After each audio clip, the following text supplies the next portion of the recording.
Welcome back, Coach. Thank you. All right. Okay, well, Matt just asked me to start with a statement. So I've talked to most of you guys here the last couple of days, and now that we're into camp, we're 4 practices into camp. We haven't practiced as an entire team yet. We've split the rookies and the veterans. So it'll be kind of fun to get everybody out there together and feel like a team tomorrow when we go out to practice. I'm pleased with the effort and just the retention of our veterans. I think they've done a good job of being prepared for camp and the way they practiced and really stayed off the ground and protected each other. And that's really a challenge a lot of times is just that guys are so excited to be back out there and they just want to play the game aggressively, but they've done a pretty good job with that. But I am anxious to see them compete and go at each other and play physical football. And I think that's the best way for us to evaluate the freshmen. Oh gosh, they're just learning right now, learning the pace of practice, learning their plays, and hopefully they'll start to come around, particularly the ones that we think are talented enough at this point in their career to maybe make a contribution. We'll find out about them. Being out there together will give us a chance to get some of those young guys maybe into some veteran reps and see how they stack up. So it's just a lot to learn right now about our team and a long way to go before we play our first game. But frankly, I'm glad we need the time to practice and get prepared. So just excited about the leadership we've got. Good group of seniors. I think our players did a really good job of selecting members on our leadership council that will represent them well and do a good job with leadership. So it's going to be interesting to see. Just like I said, got a pretty good ways to go before we play a game and a lot to work on, and hopefully we'll just chip away at it day by day. Ken McMillan, we'll start with you. Yeah, thank you, Jeff. So when do you get the units all together for the first time, and when do you start with pads and hitting? The team will be together for the first time tomorrow. We'll be on the practice field as an entire unit. So what we've done is the first 4 days is just the rookies would come out. We'd have a rookie practice. And then the veterans would come out as those guys were finishing up, and we'd practice with the veterans. And I think that's good from the standpoint that we're able to kind of slow things down for the rookies, have a little bit more of an advanced level practice for the veterans. But when we're scouting for ourselves, in other words, the defensive guys are running offensive plays against defensive players, and the offensive players are running a defense against the offensive players, it's not as productive, and we don't get as good a look. And everybody's practicing the whole time, and so just that activity and going at a fast pace, and they tend to get gassed pretty easily, and that no matter how good a condition you're in, it's hard. It makes it a challenging practice. So I think having everybody out there, spreading the reps out, and being able to have some scout teams, which we won't put the rookies or the down the line guys on scout teams immediately, but just having more numbers where we're scouting for each other, offense scouting for offense and defense scout for defense will be beneficial. So I'm glad we're transitioning back. We may have one more practice at the end of the week on Friday. We're considering splitting the practice again. It'll be a helmets only, shorts and jerseys and helmets. We may split the practice there just to have an opportunity one more time to prepare the rookies for the scrimmage on Saturday, so that we at least give them the best chance to go out there and run the calls and the plays and compete. Are you in pads, by the way, and hitting starting tomorrow? No, we're still going through the NCAA protocol of 2 days in helmets only, 3 days in helmets and shoulder pads only, and then we can finally get to our first in full gear. So our first in full gear will be on Thursday. Thanks. All right, Charles, next. Yes, Coach. You talked about the freshmen, even though you only had 4 days of practice under your belt, 2 of which were helmets and shoulder pads. You've been around this game long enough to know that there always seems to be a couple of newbies, freshmen, that means, who catch your attention. Have you been able to see the upside in a couple of freshmen, not to discount some of the other freshmen, but some maybe stand out more so than others? I don't know that I'd be able to say at this point which guys we think are going to be ones that might be able to slide in with the veterans right away. But over the next few days, we'll know by the end of camp. And I think that's a fair evaluation. There are guys right now that are in the, just been through 4 college practices that probably have the physical ability to be able to help us, but just the knowledge and the grasp of the schemes, they aren't there yet. So we'll wait. There's a couple of guys, prep school guys in particular, that they've been in our system and they know the offense or the defense, and they're able to compete because they know the plays. But I'm not ready to anoint anybody and say they're going to be the guy that, or guys that are definitely going to contribute. I am excited to watch them compete and really find out who maybe are the guys that we can use, whether it's on special teams or in an offensive or defensive situation from that class. I think there's some good players. I think there's some talented players in that group, which I'm really encouraged by, but probably way too early, Charles. Great. And on the flip side of that, are there any young seasoned players, such as maybe the sophomore or juniors who just starting to kind of come into their own?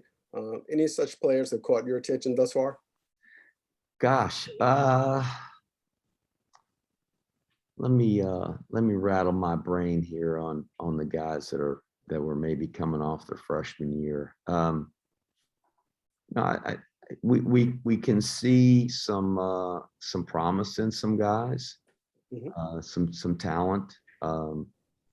Jalen Jacobs is a guy that nobody's probably ever heard of. I think he's got a lot of ability. Plays outside linebacker. I'm kind of anxious to see him when we get going with full gear. Kieron Henderson played a little bit last year as a freshman. Encouraged by the things that he's done. Isaiah Felici on the defensive line, really strong, tough kid. I think he's got a chance to help us and contribute. The secondary group, there's some guys that with Broughton and Cedrick Cunningham, Jabari Moore, Julian McDuffie. We know about all those guys. But Cam Jones made a couple of key plays for us last year, and I think his confidence is really growing. Isaiah Morris, those are young guys that I think are coming along that I'm excited to see. Tyler Komorowski's a defensive lineman. So all those guys, and then offensively, there's just such a great stable of backs, B-backs that we've all seen play. But Tyson Riley has come on really over the course of the spring, and just so far, just the things he's doing in camp, really encouraged and excited about what he's going to be able to bring to the offense. So I think he's one that really stands out. On the offensive line, we're going to have to find some depth.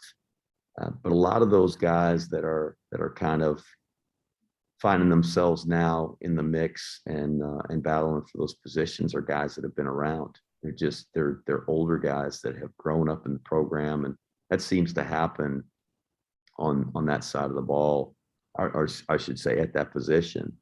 more than anywhere. Those guys just have to develop.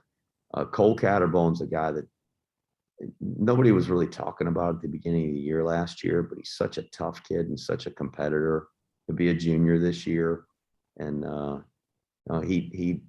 he's not the long, tall receiver that we normally like to play with, and he's not a 10-500 meter guy by any stretch of imagination, but he's just a good, tough football player, and I'm really excited about him because he just competes and battles. And there's a couple of young tight ends that I think are going to be good players for us. Chris Cameron has just improved so much over the course of his career. He's going to be a senior, but he's got 2 sophomores behind him, Josh Lingenfelter, who played some last year and then got hurt, had to have an off-season surgery.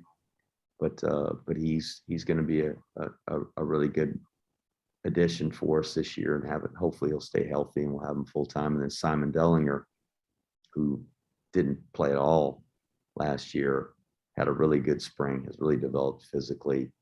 Those are 2 guys that obviously I think aren't names that you've seen, but because we use those guys so much in so many different ways, can really impact the offense.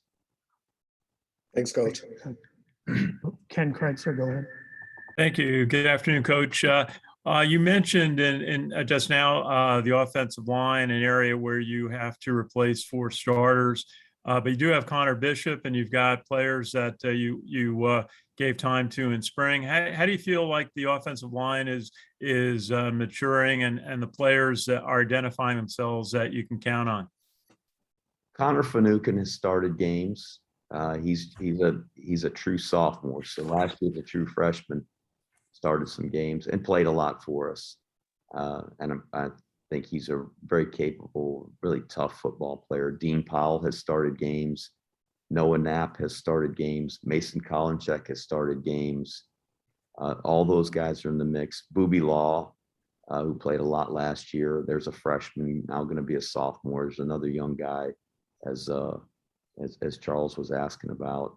Cam Holloway, who's grown up through the program, is now a senior. Hasn't played a whole lot, but I think just has developed. And so there are enough guys there that have played that my concern isn't the experience. I think it's just them playing together as a unit that's going to be key for us. And they're the most important piece to our offense. There's no question about it. And Coach Davis, Coach Tuatelli, I think both outstanding football coaches. There's a great culture in that room. Just the brotherhood within that room. They may be as close a unit as anybody on our team, and I think sometimes that's the case on a lot of teams with the offensive line. They get so few headlines, and when things go wrong, everybody's quick to point the finger at those guys for giving up a sack or not blocking good enough or whatever it may be. They really have to play as one, and I think there's a really good group in there. So I wish we could re-sign those guys that we lose every year to new contracts and keep them around, but that's not college football. So in terms of transitioning from last year's unit to this year's, I do feel good about our offensive line. Maybe just follow up and ask about Conor Bishop, who started most of last season for you, how he's progressing, and also just the element of working with a number of quarterbacks that you have from last year who you need to get time with during the preseason. He's grown into being just a really solid football player and a good leader for us. I think the chances are probably pretty good that we're going to play more than one quarterback, maybe multiple quarterbacks. So getting them all to work with Conor and with the rest of the centers, not just him. I mean, we're one play away from Conor not being the center if he were to get hurt or something like that. So just getting those guys to work with everybody that's on the roster at the center position is important. But we rotate those guys through, and depending on the drill, there are different centers and different quarterbacks and in different drills each day. So they get a chance to work together. Ultimately, we've got to be able to put whoever's healthy and whoever gives us the best chance into the game at that time, and not feel like it's got to be one quarterback with one center and put all our eggs in one basket. So Conor's a good player. He's a very intelligent kid, one of our best students, one of our best, just in terms of how he performs in the classroom, but he's also one of our most productive football players. And so glad we got him on our team. Thanks, Coach. Erin, up next. Hey, Coach. I was just kind of following up on some of these questions, but you've mentioned some names of people that have impressed you, but what are some of the areas other than, the offensive line that you've mentioned that you really need to see some progress in here over the next few weeks? Oh, I think they, just in terms of maybe the depth, how it's going to shake out at wide receiver. There's a lot of guys there that have been in the program, and Cole Catterbone I mentioned, but guys like Sean Eckert and Mike Roberts, Rican Donaldson, Ryan Jakovic. There's some guys that are veterans. Isaiah Alston, they've been around, they played. How that's all going to shake out. Defensively, with having Arik Smith back, you feel really good about having a player like that and a leader like that on our defense. But just the depth there. We moved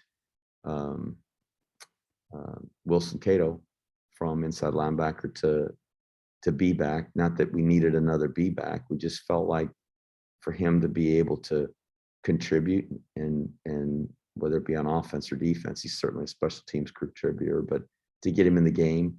But that just takes away a guy from the depth chart, and keeping those guys healthy and getting through a season where that's a position where there's a lot of collisions, and they're taking on some pretty big guys inside the box. So I'm interested to see how that shakes out. Feel really good about guys like Malcolm Morrison, who plays it's essentially outside linebacker position, nickel, outside linebacker position to the field, and then Andre Carter into the boundary. But guys like Nate Smith, and bringing him along and seeing him develop, I hope he continues to improve.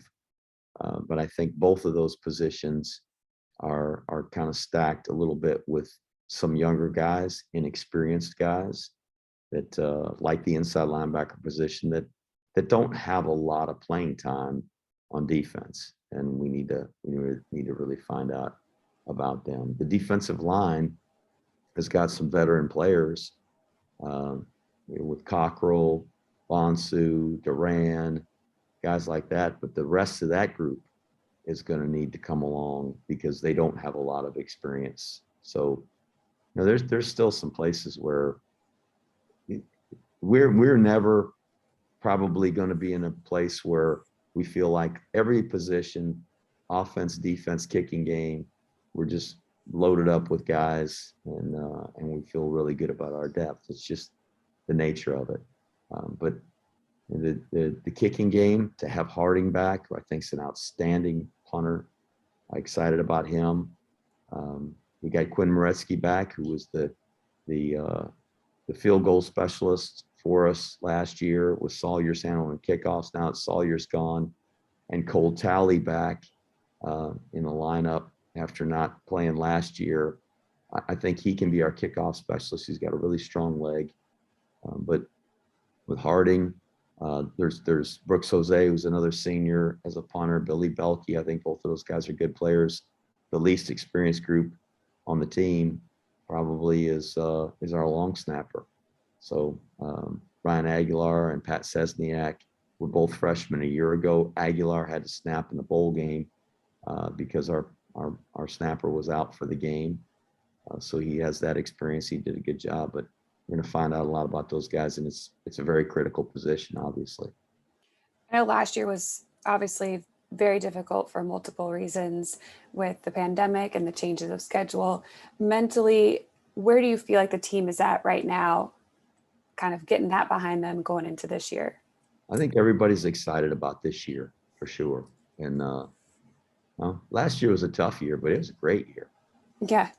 We had a lot of success as a team, and I think it just is a credit to our players and how they handled the challenges. They really did a remarkable job. And I don't know when I've enjoyed coaching more than I did last year. And probably it was much in part due to the pandemic and all the challenges we had.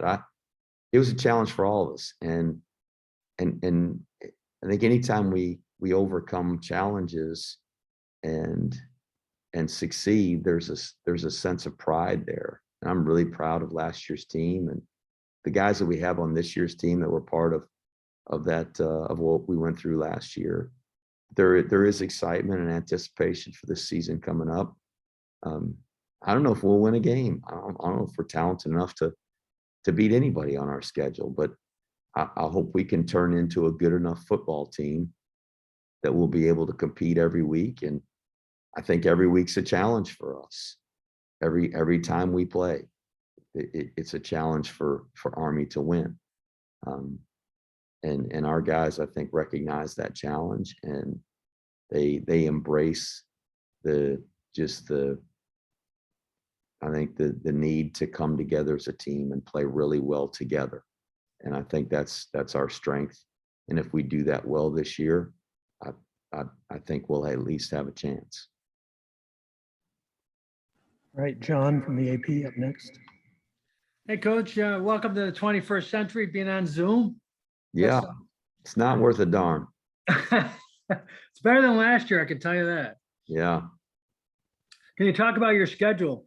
And you've got 2 Power 5 teams, one on the road, one at home, and Liberty was ranked last year.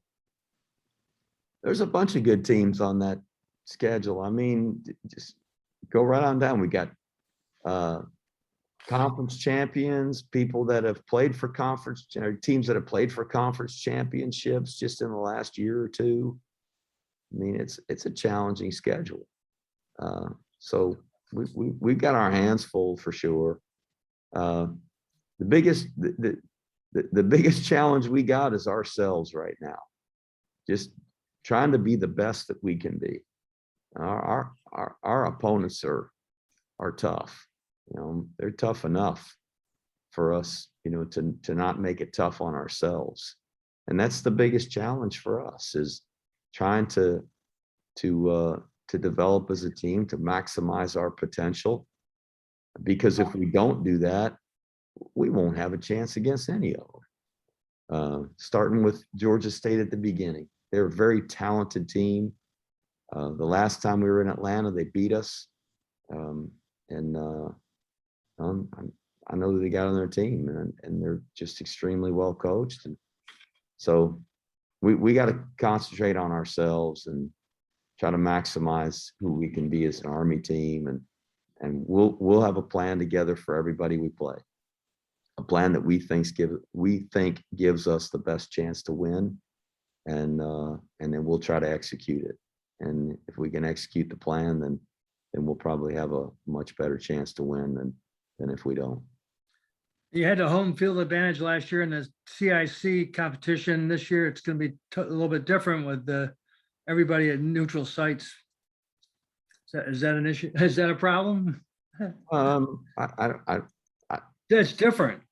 Yeah, it's different. I mean, the 2 teams we play will be a problem enough. Like I said, they got good players and good coaches, and those games are challenging enough. They're emotional. There's a lot at stake, and whether we're playing right here at Mikey Stadium or we're playing in a different stadium, those games are tough. They'll take our very best effort to win them. Thanks, Coach. Thanks, John. Got a couple more questions. Ken, if you want to go. If you have another one. Yes, sir. Jeff, can you elaborate on what Kenny was asking earlier about your depth at center? I know it's maybe some names. And with such depth at quarterback, do you foresee perhaps using some of them in running back positions or other positions? In terms of the quarterbacks, I'll start with that and go back to the center. We'll try to use those guys if we think they can help us win a game. We've lined Jabari up in the backfield and let him catch the pitch, and we've discussed the other guys where they might be able to help us. Maurice Ballon, who has played some for us, we've lined him up at slot. I'm not sure Jamel Jones couldn't be a B-back or a slot. He's a physical, tough football player. Anderson might be a wide receiver. They're good athletes. They might be able to play other places. Right now, they're quarterbacks. So we want to try to play them at quarterback, prepare them to be quarterbacks, and we feel like they need to be there in order to make our team the best it can be. As for the center, obviously Bishop, I think, kind of earned his way to the top of the depth chart a year ago. But Noah Knapp has played center, and we'd certainly be comfortable putting him back in there and allowing him to play there if something happened with Connor. Dean Powell's played some center, so wouldn't have any trouble putting him in there and playing him at center. There's some guys that have been in football games and done that for us. So there's some young guys that we're bringing along. O Lombardi playing in there, Jackson Flipwitz. Those are two guys that were freshmen last year, didn't play at all, that we're developing and bringing along. So, they're I don't know that the center position is just, hey, Connor's a starter and here's the backup. He doesn't play anything else, and he'll be sitting on the bench waiting for Connor. And just in case something happens, there's probably guys in the lineup, other places that we'd slide, because that position is so important, and it's just difficult to have to play that position. You got a guy lined up 2 inches from your face mask, and you got to stick a ball between your legs before you have a chance to really go block the guy. It's not an easy skill. Ken, if you want to finish the last question. I'm good. Ken Kraetzer, if you want. Yeah, I just have one question. Looking at your roster of players, stood out a freshman offensive lineman from Killeen, Texas, Caleb Luna, 6'3", 325, 312. That's a big player. How is he developing? And is size something that you're trying to recruit a bit more for the offensive line? Caleb played in our prep school program a year ago, so he's been in the program. He camped with us between his junior and senior year. We really got to see his athleticism and his flexibility. Played at the prep school, as I said, a year ago, so he's had a chance to develop in the program for a year. I'm excited about him. He, like a lot of our young linemen, need to develop the skill set, the strength, just the knowledge of the offense. But I'm really encouraged, got high hopes for him. I think overall, if you look at where we were 8 years ago and where we are now, that we've just attempted to get longer bodies, guys that can carry more weight. And we can't always do that here. I mean, we're sometimes just going to have to take an undersized player because he's a really, really good player in high school, and a lot of other people aren't recruiting him because he's a little too short for them. And there's enough, I guess, big guys, tall guys, that a lot of other people in college football can be more picky. We can't always be as picky, but we've ended up with some pretty good players who aren't, real tall in stature. With the offensive linemen, you look at Dean Powell and Noah Knapp, and I mean they played a lot of football for us, and they're not real long, tall guys. Bryce Holland wasn't. Tyler Tyler and Jabari Laws. And we feel really good about those guys at quarterback, but you know, they're probably not tall enough for the mainstream schools to say hey, we're going to take this guy. He's plenty tall enough for us. And there's other guys in college football that are short, but I think for us, just trying to find a longer guy, we do that. We're certainly not going to not recruit a good football player, but that's just, I think that's the right thing to do for us for helping our roster build and become one that we feel like physically can compete with whoever we play against. Thanks, Coach. Hey, thanks, Coach. We'll get Brent Davis on here in a second. Thanks. All right. Thank you.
All right, we got Brent Davis here.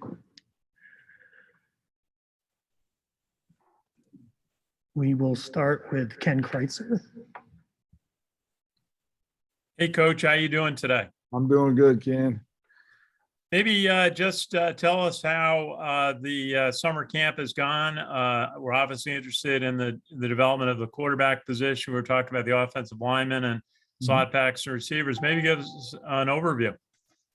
Yeah, so there's been great excitement, as there should be. As much work as the guys have put in over the summer and, and just getting ready. The thing I've been really encouraged by is I feel like we're better than where we left off in the spring. I feel like our guys, the work they put in this summer and the player-led practices and in the weight room has really shown.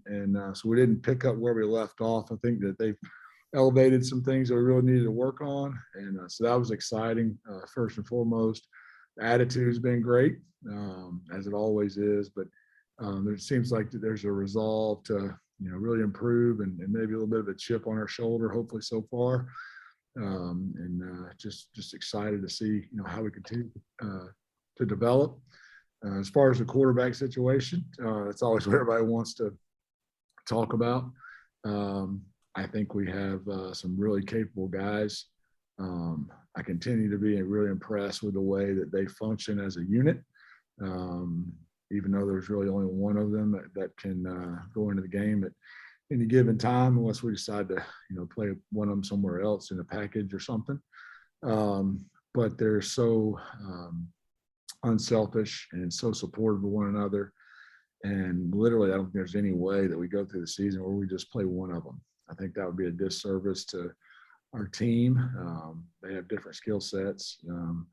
They're all fully functional, though, at this time in all facets of our offense. They can all execute anything we need to run. And that wasn't the case last year necessarily due to experience only and just the repetitions that they lacked in certain areas. And so we played it close to the vest and, on a lot of things. But this year I feel like we have an opportunity to run more execution plays, more read plays, and hopefully open some things up, due to that. But there's a great competition going on. And they continue to battle and each one of them wants to be the starter. Someone will take the first snap, but I can tell you, I would be shocked if one guy played every snap in any game this season. Are there elements of the quarterback position that you really look at in trying to select who's moving up the depth chart? Well, we need a guy there that hates to lose. First of all, he's got to be the most competitive person on the team, and leadership's a big thing. I think they're all really good leaders. They lead in their own way. Some guys are more emotional and more vocal, maybe, but they all have those qualities. And you need a guy that's confident in there when he steps into the huddle, that his teammates are expecting to score, not hoping to score. And I think if they bring that air about them into the huddle, that it really helps rub off on the other guys that are supporting them. So, that's something I feel really good about as well.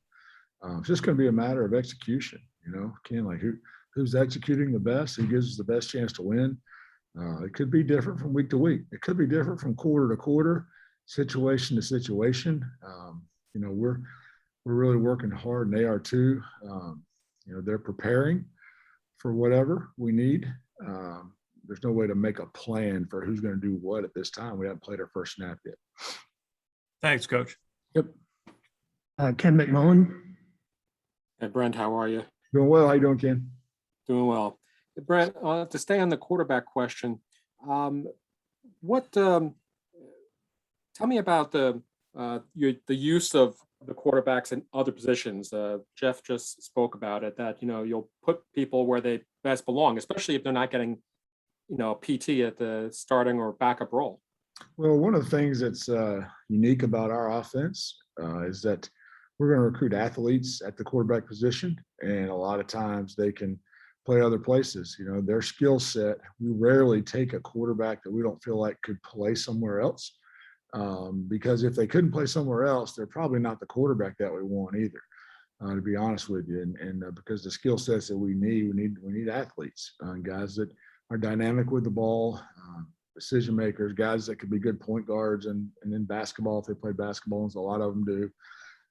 So I think that sets us apart from maybe a conventional offense where you recruit a quarterback, and if he's not the quarterback, he transfers somewhere else unless he's big enough to move to tight end or something, and we've got one of those who was a quarterback in high school. Then he moved to tight end. Now he's a tackle for us, but we kind of knew that going in. He never played a snap of quarterback here, but that so sometimes that happens. But I think that's an advantage that we have. I think it's difficult to cross-train a guy and say, okay, you're going to be the backup quarterback, and you're also going to play slot back or something like that in the same game or same week. We have done that before, but I don't think you can do that until you've got a couple of years under your belt at quarterback, and already have a knowledge of the other position due to your knowledge at quarterback. Playing quarterback, you should really have a knowledge of all 11 and what they do on any given play. And Coach Worley does a great job of making sure that they have a great understanding of the overall scheme. So that makes those guys more versatile for sure. We had Tyler playing slot back the week before we moved him to quarterback because of our quarterback situation and injury and illness, getting ready for the UTSA game. And it was phenomenal. He was able to move back in 1 week and play as well as he did in that game. And like Coach Monken probably said, Cade Ballard was on the scout team the week before, before he played that game. So it was a unique year in that, but really, when you look back on it, those trials have really kind of helped us develop the depth that we have now. And so we're really excited about that. Brent, you tell me if I'm wrong here, but the offensive coordinators and head coaches, especially here at Army, you prep one quarterback to start a game and probably play throughout the game and then have your backup ready to go in. This seems to be a change in mindset because of the richness of depth you have. What kind of a adjustment to your own mindset and your own prep work is it for you to go into a game with maybe playing 2, 3, 4 quarterbacks? Right. That's a great question. It's the hardest thing, Ken, is to get them reps during the week, to be honest, because there's only so many to go around. Well, if you're the guy that's going to play the majority of the snaps, we want to make sure you give them different looks. Okay, this is going to be a play we're going to run this week. We want to give you the 6 possibilities, so that you can react in the game where you've already played the game on Tuesday and Wednesday.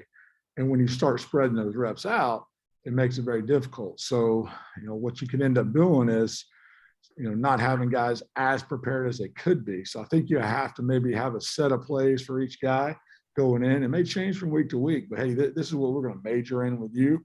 And then you get the rest of the reps from their drill work and individual. And so they can function with the whole offense, but there's just no way to get them the amount of reps equal.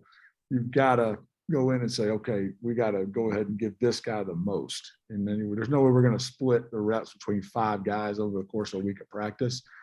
And we don't want to practice 4 hours a day. And you can't anyway, by NCAA rules, you get 20 hours a week. So that's going to be a big part of it, is figuring out how to prepare with that many guys. And so we've got to do a great job as coaches of managing that and making sure we're splitting the reps in the right places.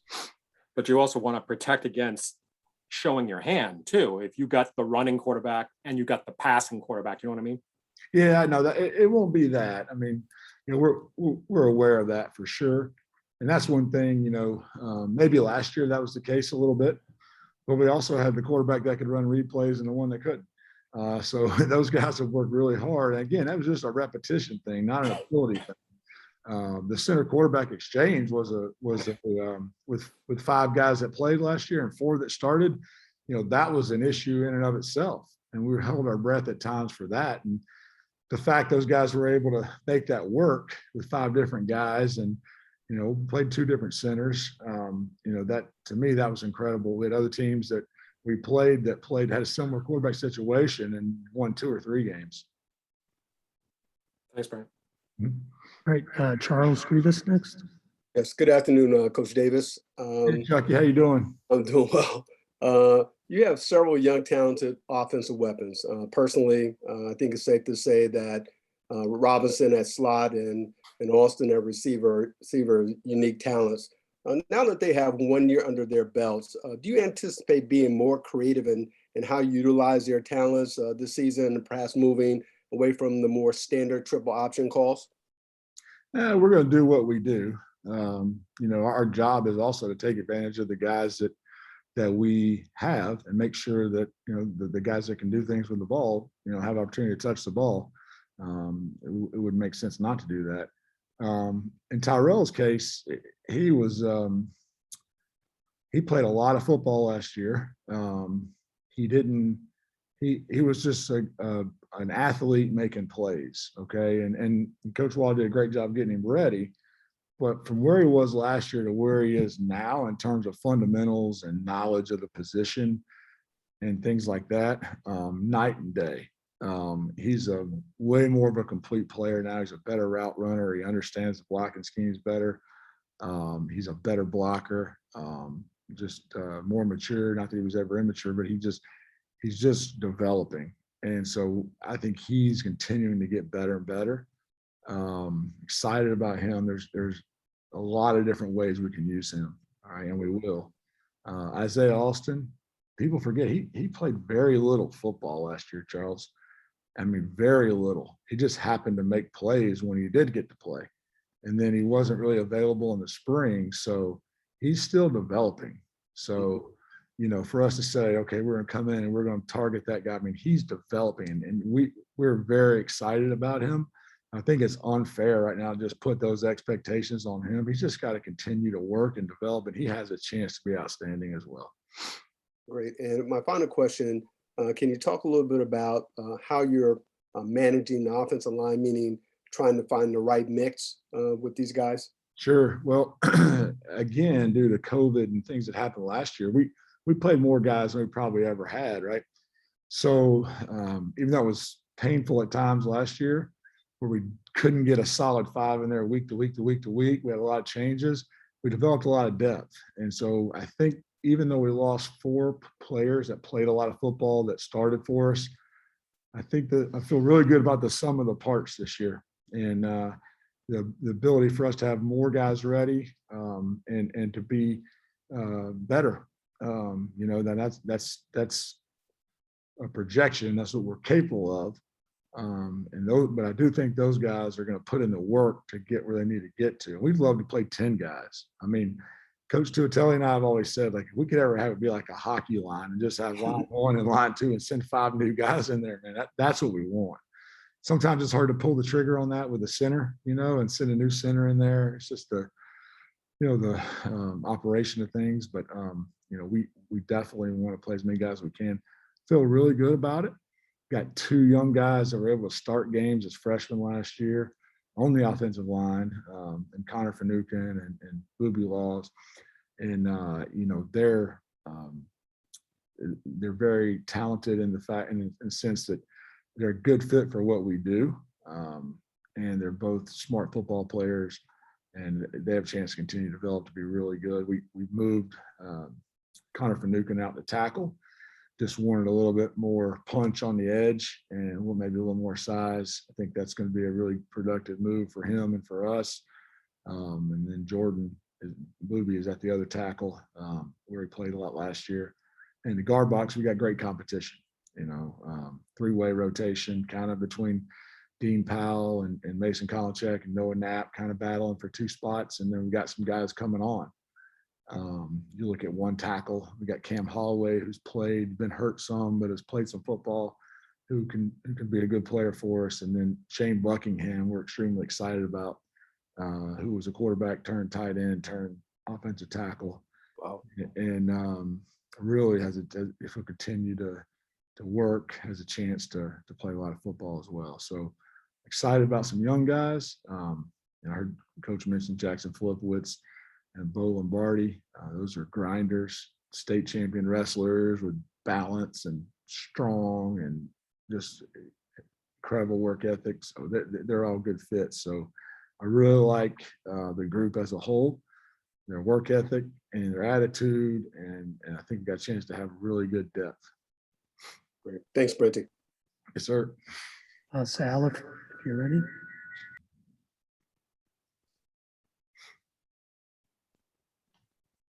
Hey, Brent, how are you? Hey, how's it going? Is this Sal? Yeah, how are you, Brent? Good, man. I have a question. Just a couple players just wanted to ask you about. One is Anthony Atkins and just kind of what you're seeing in him from spring to now preseason. It seems like, with the fullback stable you have, there's a lot of depth there, and seeing if he's ready to kind of make that next step, so to speak. Well, first of all, you're at the beach and we're in the middle of camp. Am I right in saying that? Couldn't hear you. You went out. That's all right. But no, the A train, Anthony Atkins is, we're extremely excited about him. He had a great, outstanding summer, changed his body, very trim. Still, he's down to about 245. When I say down, I mean, he was close to 270 pounds. And he was one of the fastest combo guys, linebacker, B-back type guys in the summer, where they basically timed every drill they did and how fast they're running. He's hungry, and that's a crowded position in terms of depth, which is awesome. And so we want to find ways to involve him, and really excited about his development. But he's faster and leaner. And healthy for the first time in a while. Erin? I'm good, thank you. John, any questions from you? No, I'm good, thank you. All right, I guess we're good, Brent. Thank you. Thanks, guys. Appreciate it. Thanks, Coach. Thank you.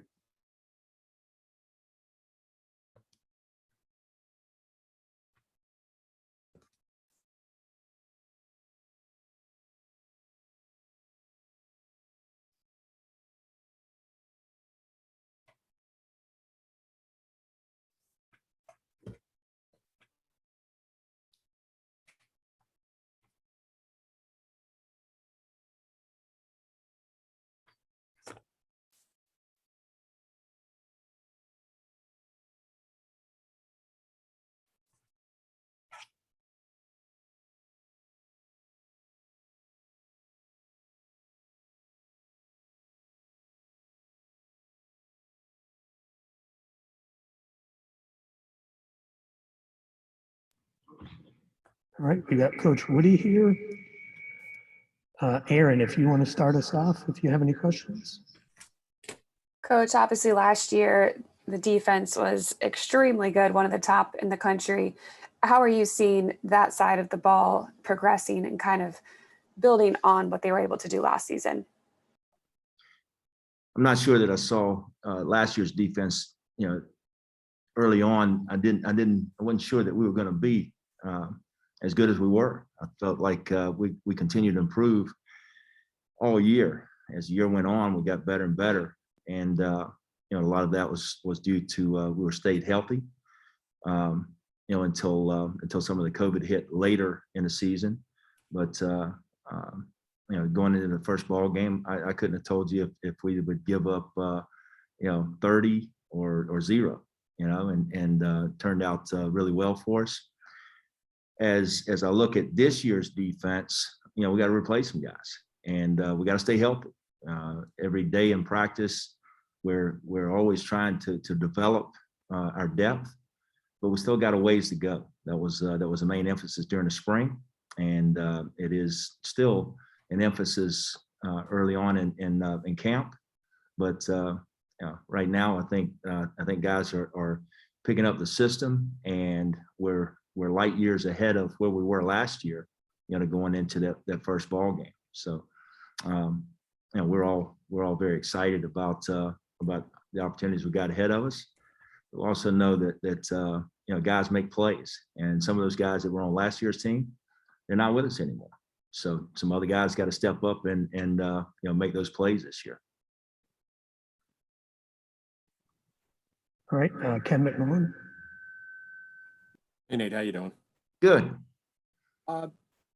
We've been hearing during preseason about how you've been able to expand your defensive playbook. About how much of your original playbook were you able to get in last year? And can you give us a hint of how much more expansive it is this season? I think what we did, we always try to look at what the guys can do well and expand the defense in that direction. So sometimes you don't put a lot more in.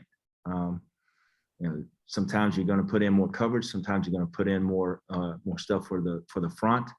But last year, just not having the kids for spring ball or being around very much for just to install a new defense, it was somewhat difficult to judge where we were defensively, and so we purposely went slower and how much we put in of the notebook, and I think the guys responded to that to where they were able to play fast and not have as much of a thinking process as plays were developing. Same thing this year. We want the guys to just use some parameters within the scheme of the defense, and then be able to play fast, once the play unfolds. That's easier said than done. And right now, we're still installing a good bit of defense. And this is the time of year where you do that. And we see a little bit right now, some guys going through that thinking process. So at some point, we'll say enough is enough. We'll stop installing. But as long as the veterans are eating it up pretty good and understand, then we'll continue to put a few more wrinkles in our package. Do you feel good about the way the defense is progressing through spring ball and now early in camp? Do you feel like you can, recapture the magic? I don't know that I've ever felt good. I remember one year, years ago, probably 17 or 18 years ago, I was over on the sideline just stomping my feet and gnashing my teeth and all, and just felt like, oh man, we should have made this play, or we should have made that play. And then after the game, we gave up 138 yards of total offense. So I don't know that I'm ever satisfied with where we're at, or I am going to try to be positive with the guys and make sure that they understand that they can be good. But where are we right now? We got a little ways to go. Will we be as good as we were last year? I want to be as good as it takes to beat Georgia State and the next opponent and the opponent after that. And if that means that that we give up 30 or 40 points and we still win a ball game, I'm still going to be happy. And if it means that we get a shutout and win, of course I'll be happy. But the bottom line is this: it's hard to get wins, in this division. And as long as we can play good enough defense to where we give our offense an opportunity to win the game, then I'll be satisfied. Thanks, Nate. Sure. Go ahead, Sal. Hey, Coach, how are you? Hey, Sal. I just want to ask you about having a player like Andre Carter lining up on your side of the ball, and what you think, how he's grown since the spring, and what he can bring to the defense this year. I was impressed with Andre Carter the first time I met him. I thought his work ethic in practice was very similar to a guy that I coached a few years ago that went on and played in the NFL for a while.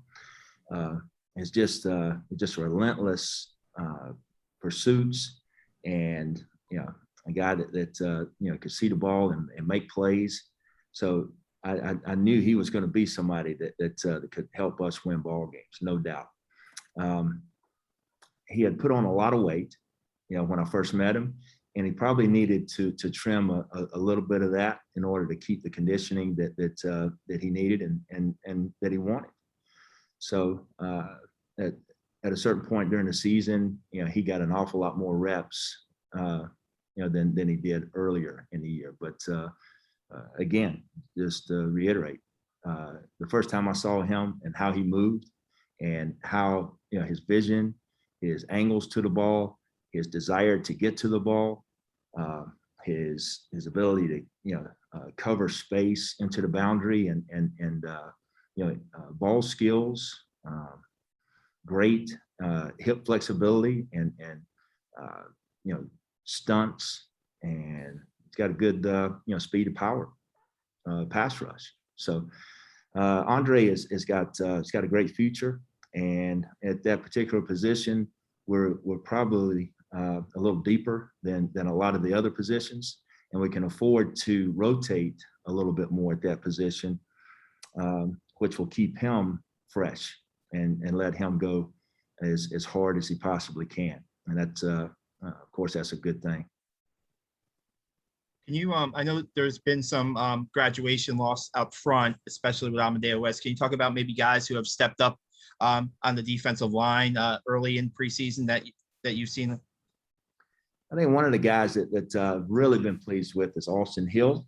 Alston was a linebacker and spent the majority of the time last season on our scout squad, going against, our offense. And our offense is designed to be a downhill attack style offense. And when you're in a scout team mode and you're going against that every day, and you're not flinching, you're not backing up, you're not trying to avoid that contact, then you probably got a chance to be pretty good. And he was a guy that would attack those blocks and beat those blocks at times, and really impressed a lot of people, not just myself. So I thought he could be a good linebacker for us, but I also thought that he possessed some of the skills that I'm looking for in defensive line. So as a defensive end, he's got some quickness, he's got power, he's got some agility, and he's got a really great thought process. He understands a lot of things that are going to happen before they ever do. So he's got great instincts, and so I really like how he has stepped up and taken a lot of reps for us at the defensive end position, and is really at this point competing for a starting job, and be interesting to see. I really like a lot of those defensive linemen rotating for us. I like to play as many of those guys as I can, because that gets them to where we can get through the whole season. Those defensive linemen, they bang more than anybody else. They get the double teams, they get a lot of banging in there, and they take a lot of hits. And what we want is we want guys, we'd like to save some of that wear and tear on the body by rotating other guys in there and develop those other guys. So, so some of the other guys that have really stepped up and are looking like they're going to be in the two deep, I think Isaiah Felici is a guy that has shown that he can get some reps. He's competing with Darius at the nose position, and which one of those guys is the number two is what I'm really interested in right now. So that's a good battle there for Nolan Cockrill's backup, and you got Kwabena Bonsu coming back. You got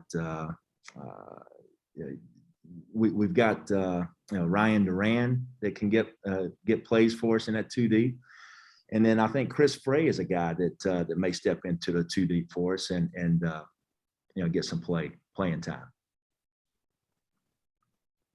Charles next.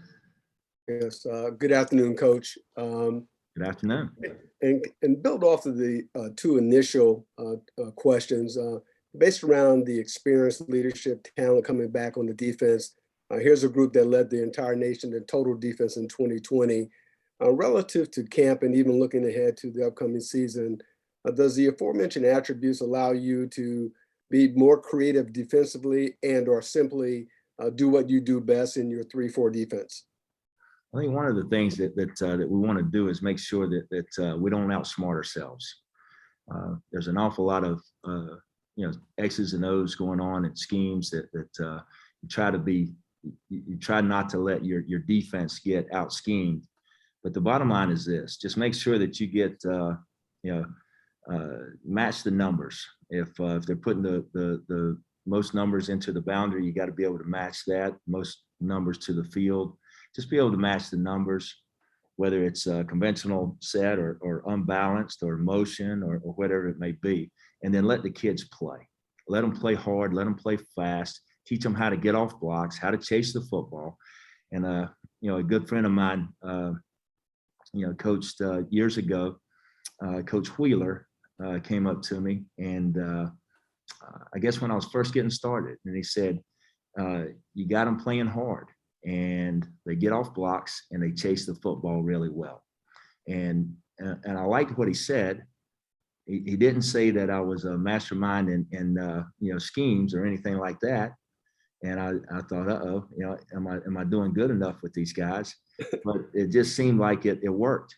And if our guys will play hard, then they're not getting fooled. And not having to go through a thinking process, and you're not making them do things that take up unnecessary time, and that's what's most important to me. Putting together maybe some packages to where we get the right personnel on the field at the right time is something that we may be able to get into a little bit more this year that I've done previously that I didn't do as much last year. So, I'm looking forward to that, to see if we could have a few more packages, whether it's a first down, second down, or third down package. So, but the schemes will still be relatively simple, and hopefully we can play hard enough and fast enough to where either we lead the country in defense again, or again, if we just give our offense a chance to win, that I think that has served us well. Great. And personally speaking, I think there's several young defenders that have solid potential in the program. You mentioned Andre Carter. There's Spencer Jones who comes to mind. Who are some of the younger guys that we should keep an eye on going forward? One of the guys that has really stood out to me recently is Kieron Henderson. I think, just as an edge rusher, he's a guy that has a incredible get off and good speed of power, and I think one day will be a really, really good pass rusher for us. We're still in that process right now of installing defenses, and guys are going through they're trying to take it in. And sometimes when you're doing that, you don't get to see the full potential athletically. But I think, and maybe another one of those guys right now that's going through that thinking process as we're installing is Jalen Jacobs. I think he's got an awful lot of potential that one day you're going to see the full potential he's got athletically, but still going through a bit of a thinking process right now. There's a lot of young guys. I could. How long do we have today? I got a ton of linemen, linebackers, DBs that are showing things to me that I like. Consistency is that's what I'm most. That's what's most important to me. Right. And the consistency right now is a little ways off, and that's to be expected because we're early in camp. That's just that's the nature of the business. Installing your playbook sometimes will slow those guys down just a step or two. Thanks, Coach. Appreciate it. You're welcome. Thank you. Ken Kraetzer next.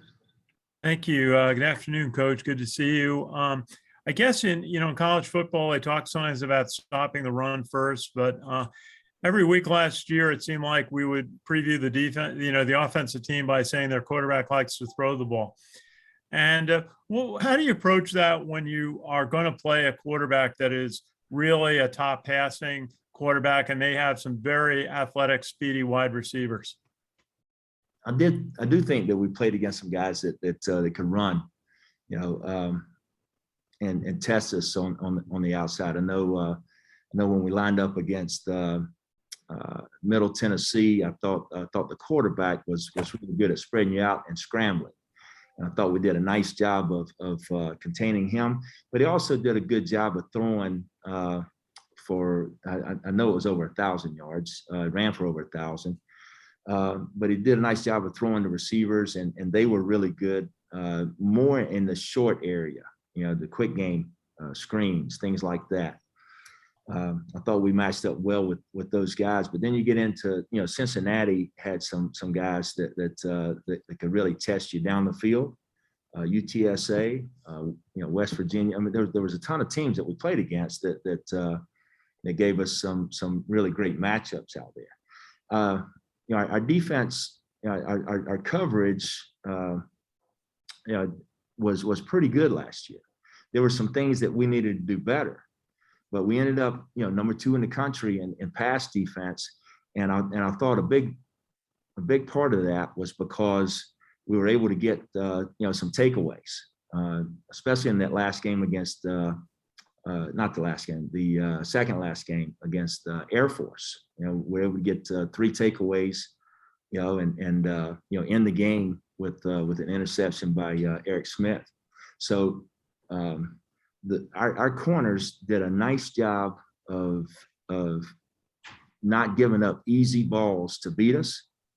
Our safeties did a nice job of communicating, coverages and checks, and got some interceptions for us. And then we got some linebackers that did the same. So being able to be somewhat multiple in coverages and make quarterbacks have to think where they want to go with the ball is incredibly important to us. And if we can make that quarterback pat the ball, a couple of times and hold it, and not be able to go to that, go from that first to second to third read, then that'll give us a chance to get some sacks. And that's the one area that I'm really, I really want us to improve on is being able to finish our pass rush and be able to get pressure on the quarterback. And in turn, that'll give us what we need on the back end. If we can get that pressure on the quarterback, then I think we've got enough coverages to where we can still get those takeaways and make that quarterback think about it just a little bit too much. And Coach, maybe just ask you, what really impressed everyone last year was that you were able to come in with a first year and then without a spring practice and all that was going on last summer to get the defense playing at such a high level during the season? It sounds like you really built rapport and communication with your players very quickly. How did you do that? I stayed out of the way. These guys are smart guys, and they're tough. They want to attack, and if you give them something simple, and just let them go to town with it, and then give them some parameters on when to check out of it. They're very good at checking out of certain defenses and getting into something else, both with our fronts and our back end. The communication process between our guys was phenomenal. And did I know that would be the case going into that first ball game? No. I think I was as surprised as anybody was. But again, they continue to just get better and better and better as the season went on, and we're good enough, in the first one to where that was a pretty good starting point. So, the thing that I was most impressed with those guys was, the stop rate. They did a great job of, I think we ended up coming in third in the country or something like that in the stop rate. And that's what's not easy to do in nowadays against offenses that are so multiple. So if this year, if we can approach that same percentage as far as stop rate, and still not give up the easy touchdowns, here or there, I think we'll be successful. And then in order to get that stop rate that high again, it's going to take both pressure on the quarterback and being gap sound and stopping the run. And then our back end showed that they got ball skills to where they can pick it off when a quarterback makes a mistake. Thanks, Coach. Sure. John Kikis, do you have anything? Ken McMillan, do you have something? Yeah, Nate, just to follow on Kenny's question, to have the guys buy into what you were installing last year, I imagine it must have helped that this is the Army and they're made to follow orders, more so than they're developing their faith in you. Would you agree that there's a bit to that? No doubt. But I think these guys are going to be given orders when they get out of here, because they're a little on up the food chain there. So what I did was listen to them, and if they had some ideas that they thought were good, I would try to put something in a little bit that they liked, whether it was a coverage or whether it was a front or a communication part of it.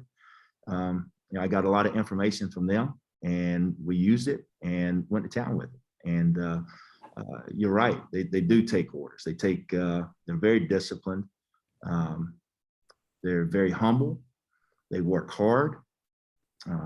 They're smart, and they're great people to work with. Tremendous. And just to see, to be able to work with those type of guys, you might want to listen to them because they're going to have good ideas. And that's what I did. Just I take feedback from those guys and would go to town with it. But it must feel good that here it is a year later, and now you have a reputation and a track record. It must be nice to have them have so much belief in you. I think that was one of the things that when I first got here, I knew that was important to get off on the right foot and have some success early, because if you do that, then it is a little bit easier when you have some confidence in taking orders or understanding that what you're doing is going to work. And we did. We had some success early and built off of that. And, that did make things a little bit easier. Now, if you're not having success early on, I still think these guys are as good as any in the country. at still working through problems and solving problems and, making things happen in a positive manner. Thanks, Nate. All right, thanks, Coach Woody. Thank you. Appreciate it, guys.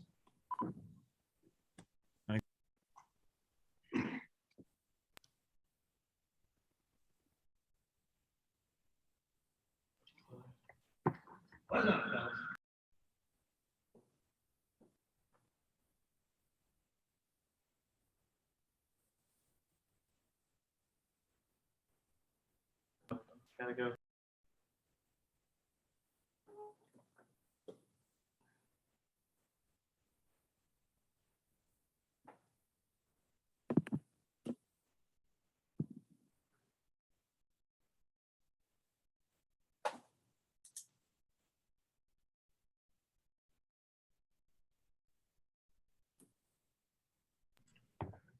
All right, we are, for the players, we're gonna do two guys at once.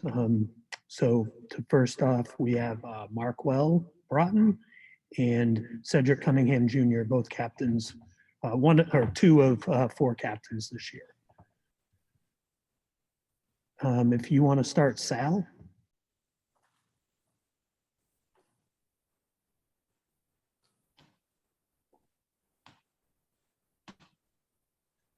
Hey, Marquel and Cedrick, how are you? Great. How are you? Doing Great, great.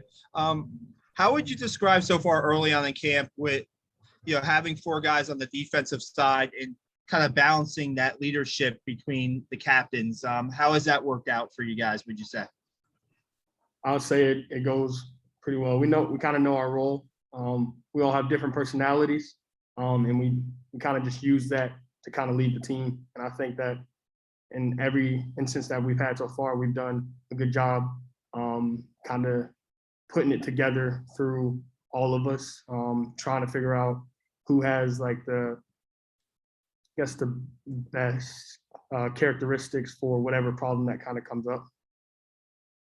Yes, sir. I would agree with Marquel. I think we cater the traits that we all have to the situation. And I think there's never really any conflict with it. And we lean on other leaders in the team, guys on the offensive side of the ball, other guys on the defensive side of the ball. And it's by committee. It's no one guy.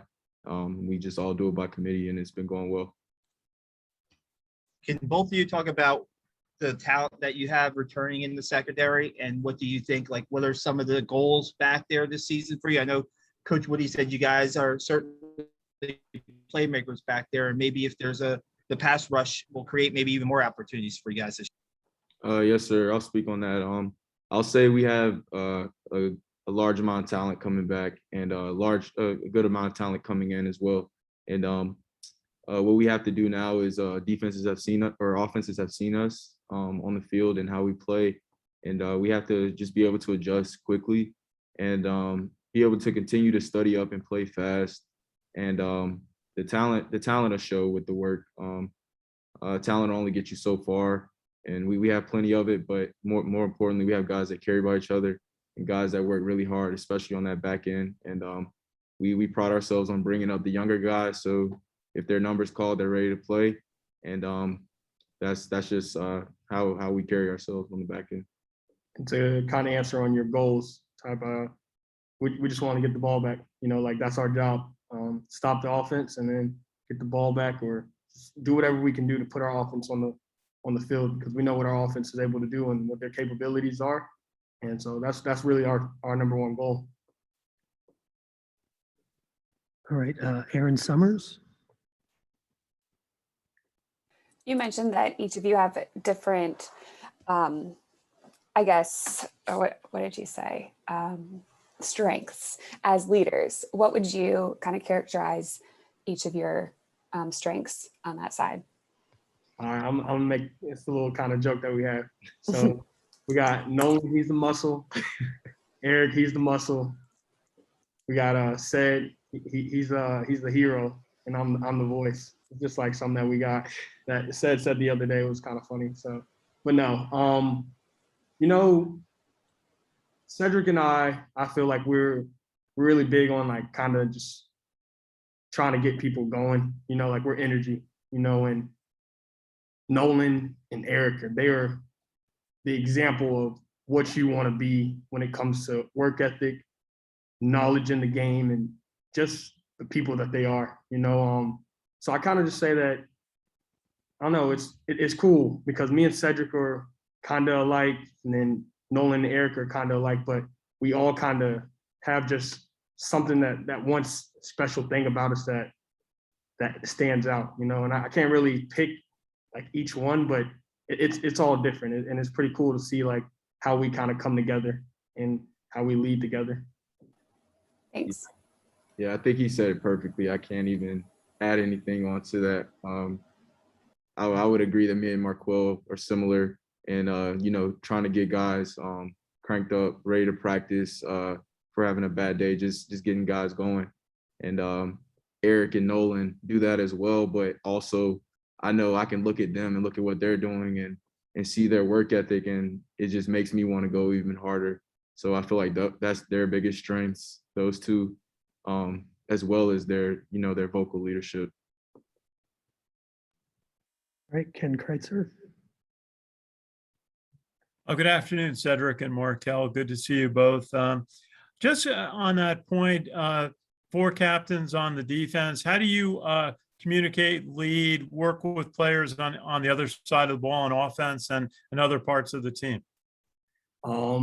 We have a leadership council. We have offensive players on that leadership council. We let them do their role, like I don't know the offense. I don't know what the B-back is doing. I don't know the offensive play, so I can't really come at them and try to step on their toes, like everyone has a role in this team. And our leadership council, guys like Dean Powell, Noah Knapp, like I believe in them. I know that they're going to get the offense going, but what we kind of do is we challenge them.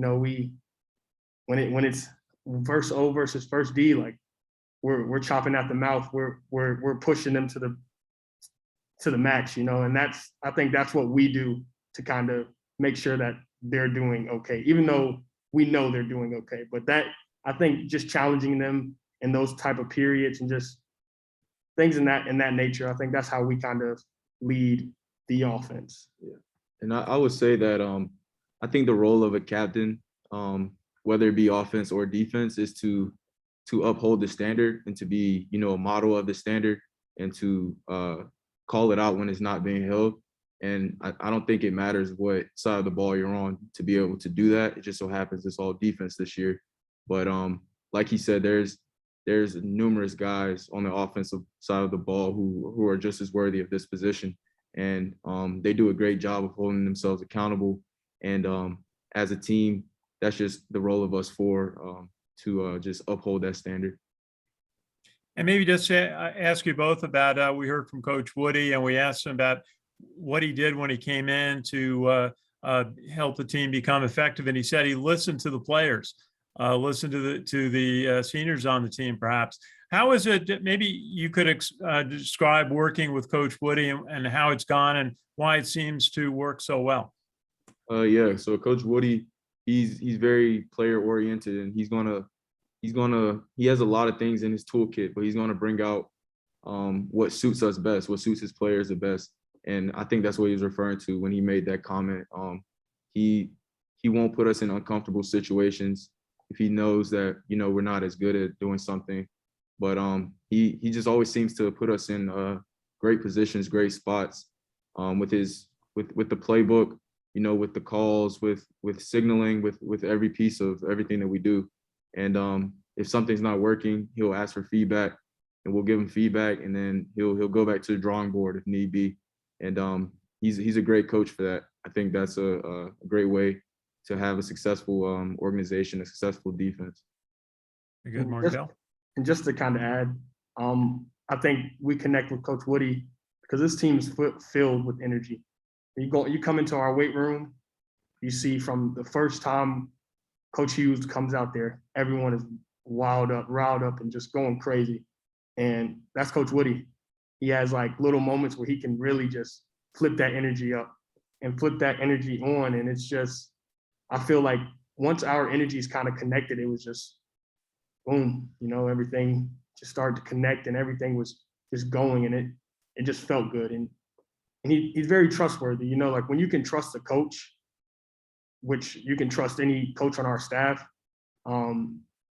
things just start to go. And like when he starts to, like Cedrick was saying, like when he was explaining how he can call a play and put us in a situation, and when you go watch that film and you see how a call that he made put us in a situation to create a turnover or to make a big stop, like you just get confidence in that, and you get confidence in him. And I think he did a good job of gaining our confidence. Thank you both. Sir, thank you. Ken McMillan. Gentlemen, you obviously had a great defense last year, #1 overall. And I think Coach Woody said #2 in the pass defense. When you learned that, how did that make you feel? What kind of an accomplishment was that for you as a unit? It was great. Last year was hard. It was tough. COVID, not knowing if we were going to have a game this week, that was big. And just to know all the work that we put in from the summer to the last week of our season, like it felt good, that it was a great feeling, just really just that accomplishment, like to know that the work that you put in was worth it. The work that you put in made something happen. And I don't know, it was amazing. It was an amazing feeling. Yeah, and I can just recall the day after when we got back to West Point after we lost to Navy, after the 5-8 season, and we sat in this meeting room and we just spoke about things we wanted to do, and we just put boots on the ground and went to work. And to have that accomplishment, looking back on the season, it was just amazing. It was huge. It was tough. COVID year, not having a spring ball, all these things that we could have folded. We could have settled for another losing season, but we just didn't allow that to happen. It didn't matter who we were playing. That last stretch of the season was incredible from Georgia Southern on. And it was just an amazing season, amazing accomplishments.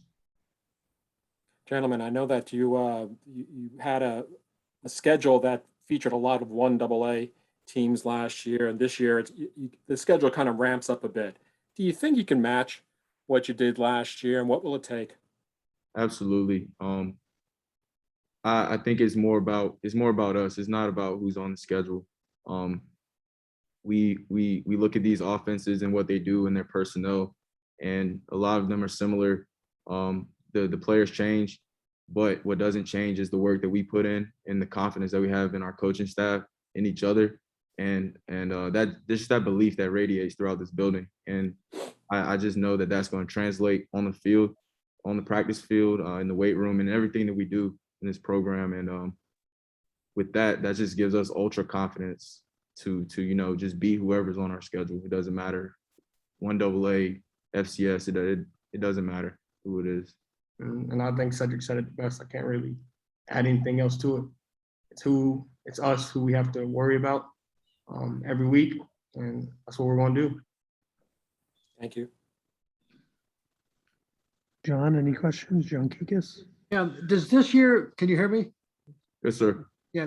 Does this year feel different than last year regarding COVID? It's starting to get back to normal, I would say. It's close to normal as it's been in a while. And yeah, I think, having a spring ball and the opportunity to, come into a situation where the defense, and now you can teach it to younger guys, and just to continue to grow in that. And then, just that, I would say, in that sense, it's sort of normal. Yeah, I mean, we're still wearing masks, so I mean, that's that, but yeah, it feels different. I guess we're kind of accustomed to it. We kind of understand how it goes now, so I think that's the difference. Like we're used to this. We've been here before, and we just know what we have to do. Thank you. Thank you. Any other questions? Yeah, I just had one follow-up. You guys mentioned the conversation you had after the 5-8 season with the team and the accomplishments that you achieved last year. What was the conversation kind of in your meeting room after last season about what you wanted out of this year? Complacency and being comfortable. That was a conversation we had, and the biggest battle that we're gonna have to fight, that we had to fight this offseason, was complacency.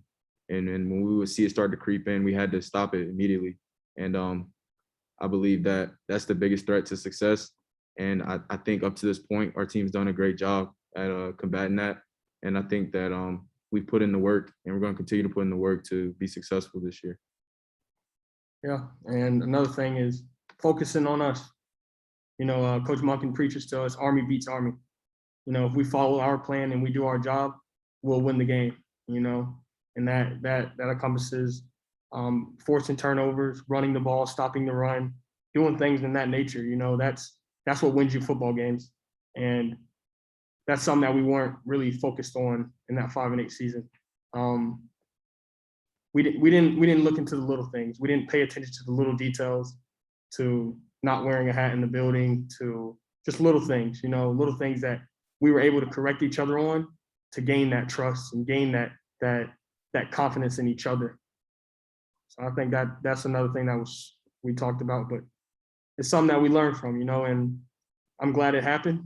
And I don't want it to happen again, obviously, but I'm glad it did happen because it taught me something that I can take to my future platoon. Just things like that, everything's a life lesson, and that's what that was. Cedrick, can I just chime in here? When you say complacency, were you talking about following last season? Yes, sir. So I believe she was asking about how our conversation went about this season, like after this season. 5-8 season. No, I think she was referring to this one. But you're talking about after 2020, you thought the team was getting a little complacent. Was that complacency, or was it a long season and you guys were just tired? No, not saying we were getting complacent. Mm-hmm. Just I would say there would be instances where, we would feel like maybe a player or two would think, we've arrived, we've done something. And I feel like, yes, we can appreciate what we accomplished together, but when it's time to work, it's time to work. Like what you done in the past doesn't matter. And that's the message we preach to the team. And I wouldn't say complacency creeped into our program, but just that constant reminder, because I remember I was here as a freshman. We went 11-2, and I saw the standards slip going into a 5-8 season. And I don't want to see that happen after a successful season again. Mm-hmm. All right. Thank you. Yes, sir. All right, thanks, guys. Thank you. Thank you, Alston. Thank you. Next up, we'll have Arik Smith and Nolan Cockrill.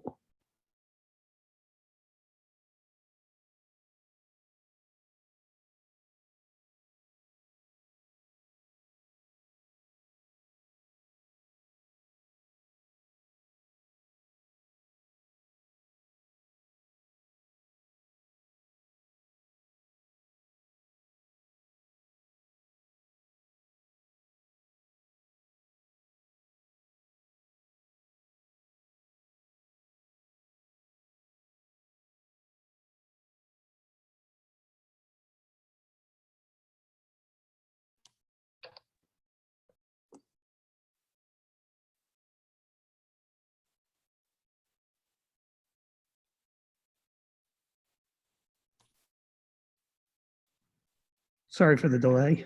John Kikis, if you want to start us off. I'm good. Thank you. Okay. We'll go with Ken McMillan. Gentlemen, thanks for showing up today. I know we're only 4 days into camp here, but give me your overall big picture sense of what you guys hope for and expect here in 2021. We just we hope for a great performance, and the way we're trying to accomplish that is going into camp, making sure we're focused on the fundamentals and all the things that kind of made us successful last season, but just trying to add a little extra oomph on it, making sure we're not getting complacent in our success from last season, but making sure we're just getting that much better. I definitely have to agree.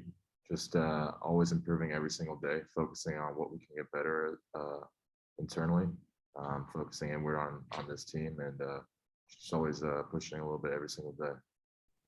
do you feel as though you have the pieces to replicate what you did last year, if not improve? Absolutely. I definitely feel we have the pieces necessary. It's just about pushing ourselves, working towards that every single day. So. Erin, up next. Arik, Coach has talked very highly of you and your abilities to kind of step up even more this upcoming season. How are you going to be able to do that? Kind of what is your focus? So my focus in general as a leader on the team has always been to build professionals. And when I say that, to develop people to the point where they're able to understand how to develop themselves, how to learn. And whether it be at any position, how you go into the film room and watch film, and how you incorporate the things that the coaches give to you into your game. And I think that helps anybody a whole lot, because once you have a bunch of individuals on the team that can kind of regulate themselves and be a professional in that manner, it makes it a lot easier on everybody in the program.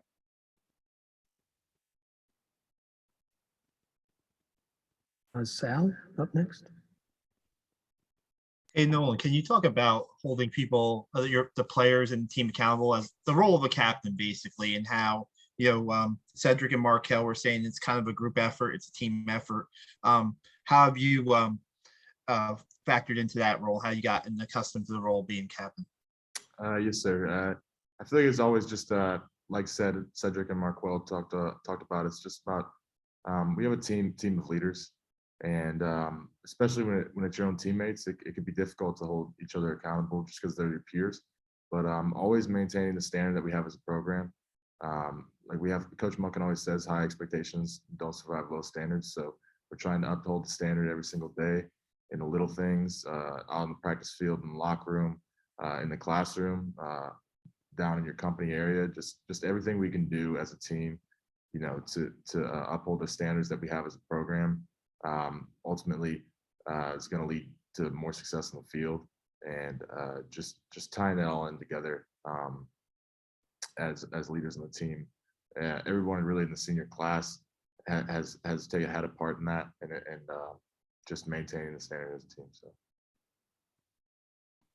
Erik, can you talk about the inside linebacker group and what you've seen from them a little early? I know with John Radigan's graduation, there's guys that will be stepping up into roles, and what have you seen from your group early? Well, I'm really impressed with the inside linebacker group because, as you said, it is difficult with having John leave, which was a big part of our defense last year. But I think a lot of people, everybody in the room has stepped up and tried to understand the schemes that we run, and try to really make it a part of themselves so they can be as good as they could possibly be on the field for us performance-wise.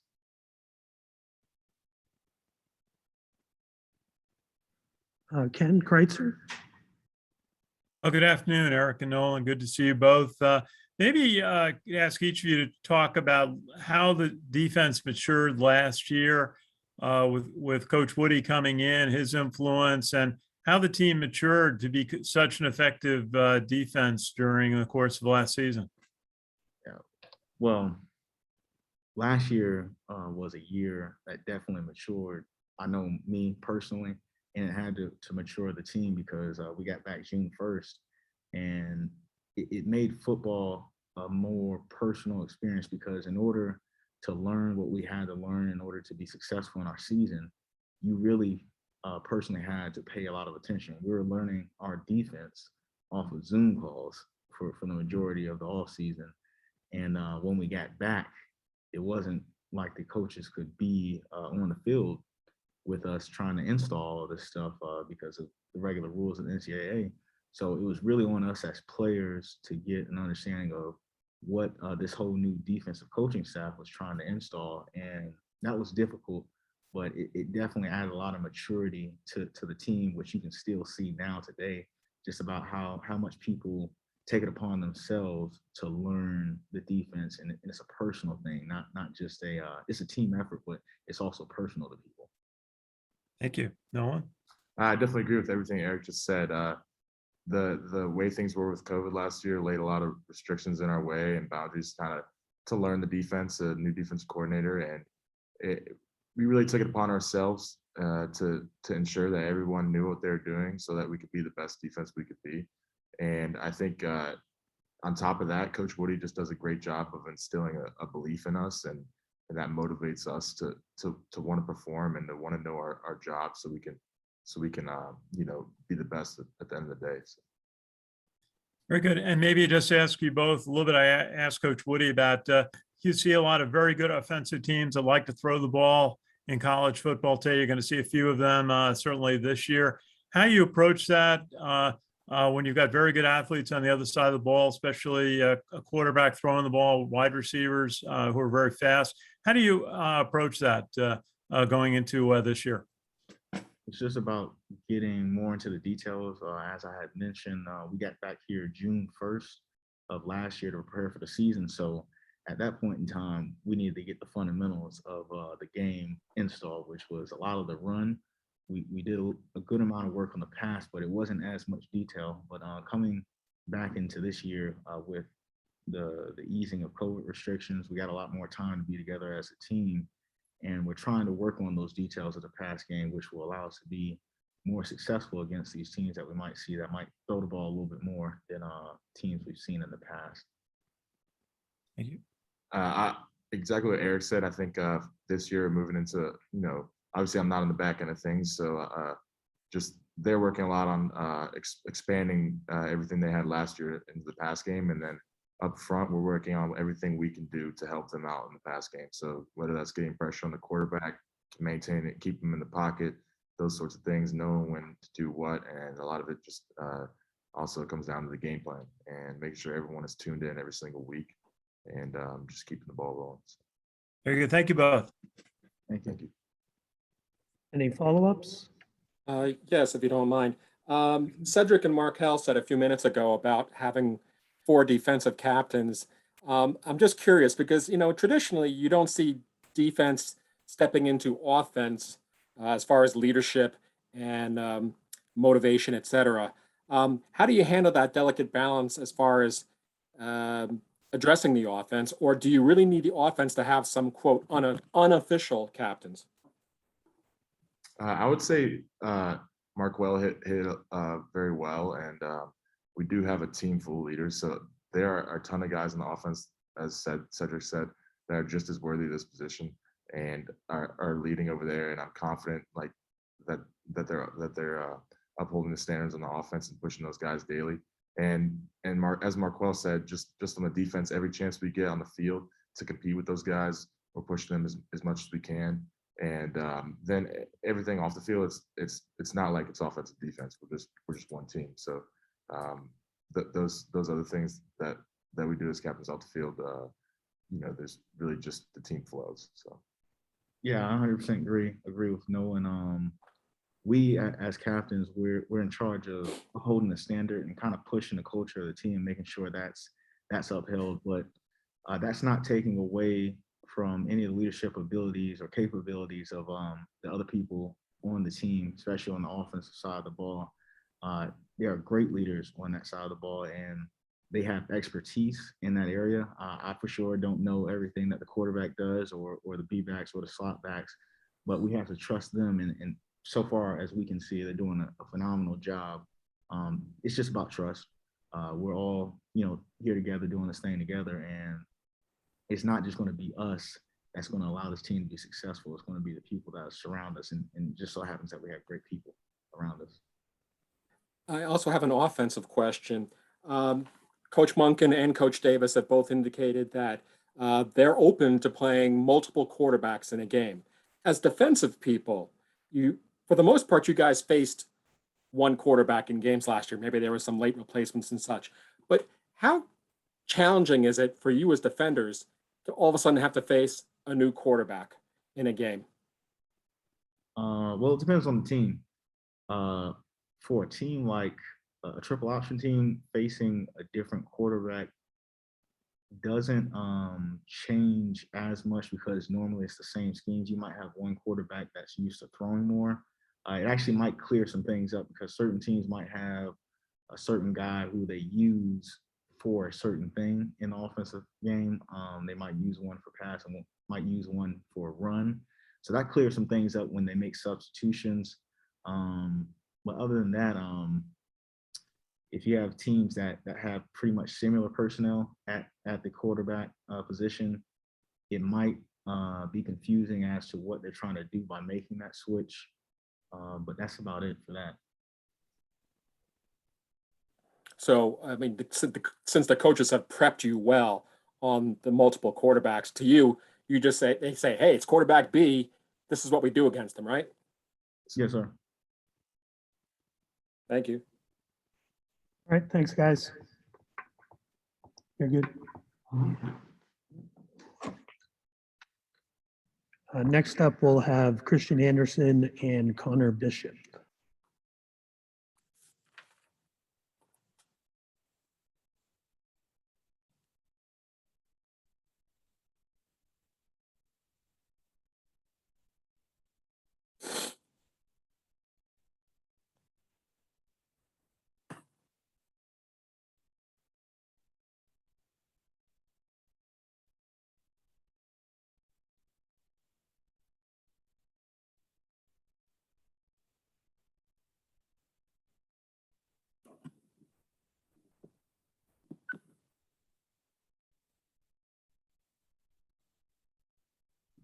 Sorry, jumping around a little bit.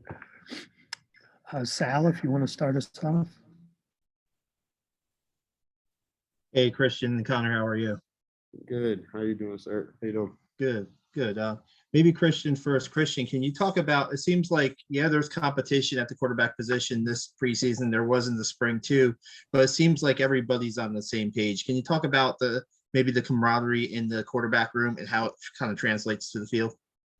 Yeah, I think it's something I've talked about a lot, just to the team, just how tight of a group we are in the quarterback room. And we're very competitive. We push each other a lot, but at the end of the day, we support each other very well. And we always push each other to be better quarterbacks, be better leaders on the team. And, regardless of who the guy is, I know that each and every guy in that room is going to be prepared in case their number gets called. And it always makes me feel good. If I'm playing, to know that if something happens, somebody else can step in and, we'll still be fine on offense. Yeah, and Connor, the offensive line, there are some guys who have moved on and graduated, but there are a bunch of guys who have had experience. How much do you think last season and the success of the team and guys maybe shuffling in and out maybe will transfer over to this season? And just with guys, there's a lot of guys who have seen the field on this offensive line. It seems like you guys have a good competition there also. So. Yeah, absolutely. Like you mentioned, we have a lot of guys who have a lot of snaps, like Dean and Noah, and also guys who, like Jordan Law and Connor Finucane, who have gotten in some significant snaps. And, that's something as a unit we pride ourselves on, is not only developing ourselves, but developing the next generation, the guys to come in. So that was something the seniors last year, JB, Peyton, Lucas, and Mike, they all prided themselves on, was bringing up the next generation. And I think we're prepared. We still have some competition. And, a lot of times we like to have a lot of guys play throughout the course of the season. So right now we're focused on building depth in the offensive line so that we can do that. But yeah, a lot of guys who have some crucial experience on the line right now. All right, Ken Kraetzer up next. Good afternoon, Christian and Connor. Maybe start with Christian. You played a lot last year, you had injuries. What would you say the challenges you overcame and what you've been working on going into this season? Yeah, I think last season, like you said, I had to deal with a bunch of injuries. And some of it I couldn't really control, like a couple concussions, just a couple unlucky things as well that led to a couple injuries. So, this year, obviously, I just want to maintain my weight, make sure I wasn't losing anything there. And then this year, I wanted to focus on just like explosion, just getting a little faster so I could create more explosion plays and Obviously, that will lead to a more explosive offense. So that's a couple of the things I worked on over the offseason. Thank you. Just to ask Connor, I mean, last year you played a lot for well, the first, I think, 11 games. How did you handle just getting in to be a regular player and then working with different quarterbacks throughout the season? Yeah, so I'll answer the second part of that question first. In the offseason this year, just, we didn't expect to play as many quarterbacks last year as we did. We've kind of worked on, being prepared for that and being prepared as the center to be able to snap to many quarterbacks at the same time. So that's something we've worked on. And then, just handling starting last year, that was really a tribute to other guys in the offensive line as well as the coaches. They made the job easy. They really helped me out in a lot of different ways. Very good. Thank you both. Thank you. Erin Summers. We've talked to the defensive players and their side of the ball. Obviously, they have all of the captains on that side. Who have been those leaders on your side? And kind of how are you guys managing not having a captain per se on the offensive side? Yeah, I think, like some of the guys on the defense said, I think our team in our senior class especially has the whole room has a bunch of guys that are good leaders, great leaders. And, that doesn't take anything away from them just because they weren't chosen to be captain. I think of guys like Noah Knapp, Dean Powell, those guys have been really good leaders, vocal leaders. I think the quarterback room, we pride ourselves on being leaders of the offense as well. So I think all those guys have stepped up, even though we don't have an offensive captain. I think all those guys on the offensive side of the ball have been really good leaders and have been really vocal at practice. Yeah, just to add on to that, because Nolan earlier was talking about how we're a team of leaders, and I truly do believe that. We have a lot of guys who can step up and hold each other accountable. We've seen that so far in camp, and also, younger guys stepping up and becoming leaders, stepping into more of a vocal position and whatnot. We try as upperclassmen to empower them to do that. So there's no hierarchy or, seniors are the leaders, you know what I mean? And so empowering those, and, at this point in camp, it's still emerging who's going to be the leaders in specific position groups. But so far, we have many guys who have stepped up. Thanks, guys. Thank you. Ken McMillan.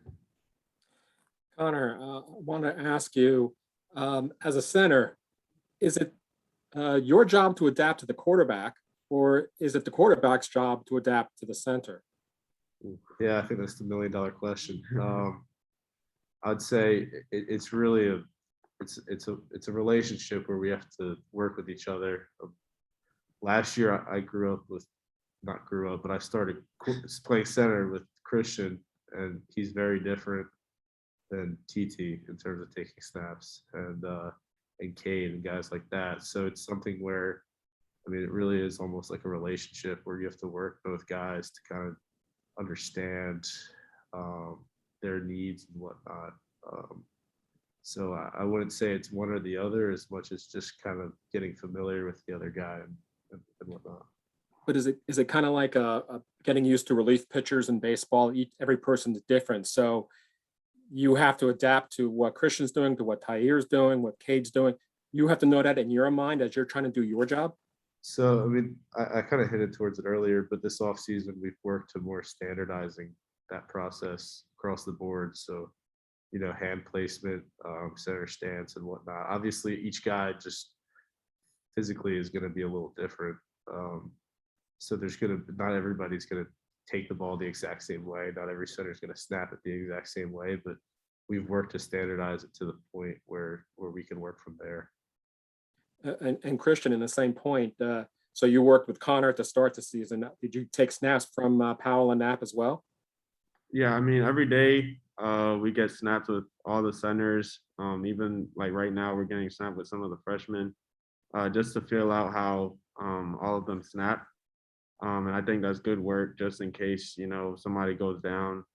We know how each center feels, and we know where to put our hands. We know how Each one of them snaps a little bit differently. So we do that every day just to make sure that the snaps are good with everybody. So how unusual is that though, to have to adapt, or at least you did last year, maybe not as much this year? As a quarterback, how you got a lot on your mind as it is, but now you got to figure out, oh, how am I going to get the ball?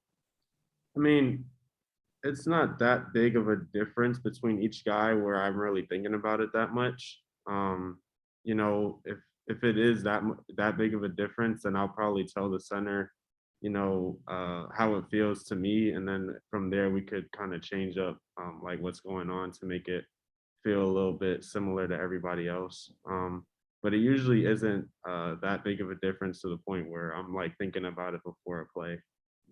And if I get one more here, Christian, last year you went into the season as the incumbent and you started this season before everything happened. This season, it seems to be kind of up in the air between a lot of you.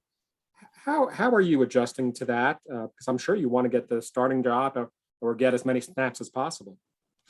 Yeah, I mean, at the end of the day, I know the coaches are going to pick the guy who they think gives us the best chance to win. And, you know, I'm going to just do everything I can.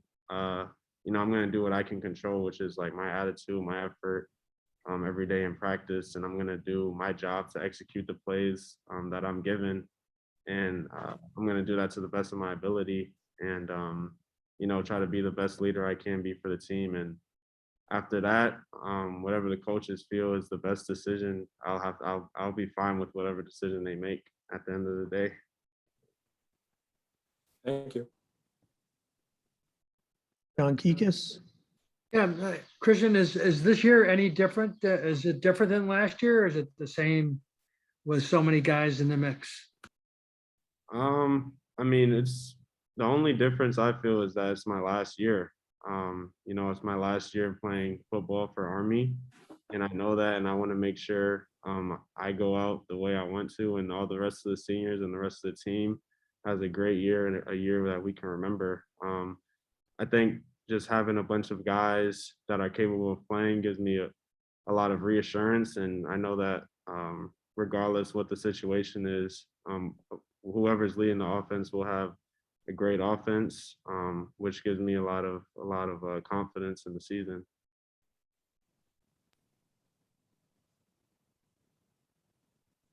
Any other questions? All right, thanks, guys. Thank you.